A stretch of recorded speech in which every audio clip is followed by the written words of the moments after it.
Hello, it's George Anderson here with more answers to your questions. And the next question I have to answer is from Niall Dunn, who says, "Hi George, just wondering about running. I always seem to fade in the last mile or two of a race, and I also lose form. I feel like I'm running like a newborn giraffe with arms and legs going everywhere." I know that feeling. I also find it very hard to fully catch my breath during a race. Do you have any tips? Now technically that's two questions there, but I'll endeavour to answer them both. The first one about losing form and fading in the last mile or so of a race. Very, very frustrating when you feel like you're so close. You should be going to the glory mile or two where you get to sprint across the finish line looking good, looking energetic and joyful, and all you want to do is just to crumble into a little hole in the ground and finish the race there and then. So when you start to fade at the end of a race, that's normally down to one of two things. It's either because the training you have been doing hasn't been sufficient to get you to the point where you're able to run in that target time.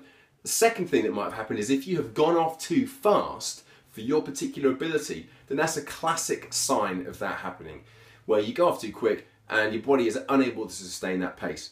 Now obviously that is a question of experience. It's a question of being fairly accurate with your pace prediction, so you know what sort of pace to go off at. Obviously you don't want to leave too much on the table. You don't want to leave too much on the table and go off too slowly, so you finish with a sprint but there's more in the tank.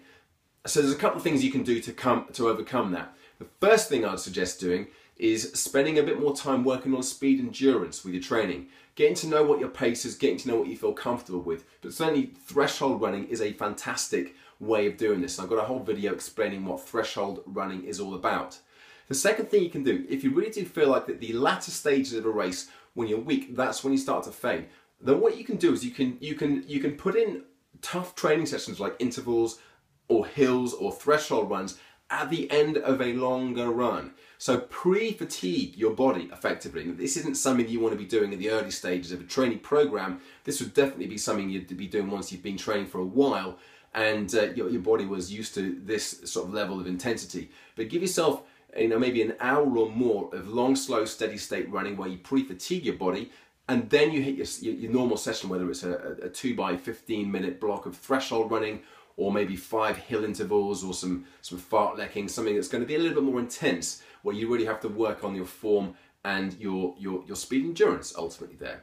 So hopefully that gives you a bit of a guidance there as to what you can do with trying to overcome the fade in the final mile or so of a race. The second question was getting into a breathing rhythm, and the breathing rhythm is something that normally comes, again, if you lose your rhythm to start off with, that's often because you've gone out too fast.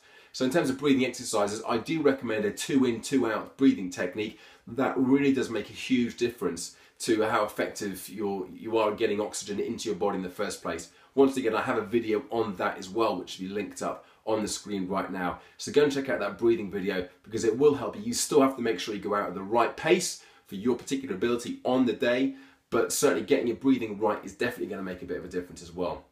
Now, I hope that's been helpful. Guys, I'll be back very soon with more answers to your questions. Bye for now.